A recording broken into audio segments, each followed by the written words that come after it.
Hit भइल देहिया हो हीटर से बेसी भीतर ले गरमी बिहरे बालेसी राजा हट जो वहां से हट। हिट भइल देहिया हो हीटर से बेसी भीतर ले गरमी बिहरे बालेसी जुआ पसना तनी मेला पटोला का हटावा पिया पंखा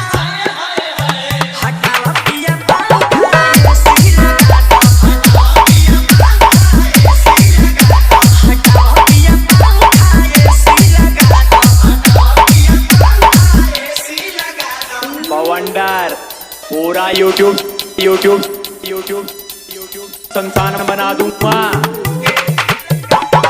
शुभम बनारस, शुभम बनारस। करतानी उज्जवलम कई साल से लगता न हवा पसीना चुए गाल से चाहे बेच पड़े घरवा से सारा जाना हमरा बात के कराजा के मन पड़ी आज कहीं से कहता सारा पुराना हटाओ पिया पंखा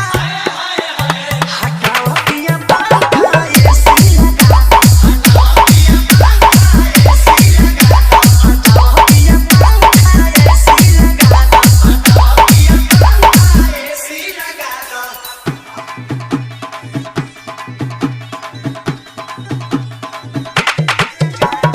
शुभम बनारस, शुभम बनारस।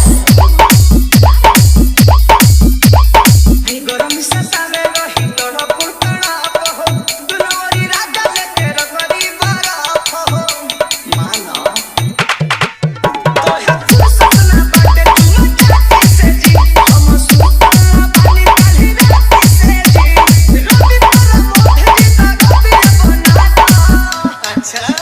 हटाओ पिया पंखा लुंगी बानी हटाओ पिया पंखा एसी लगा दो हटाओ पिया पंखा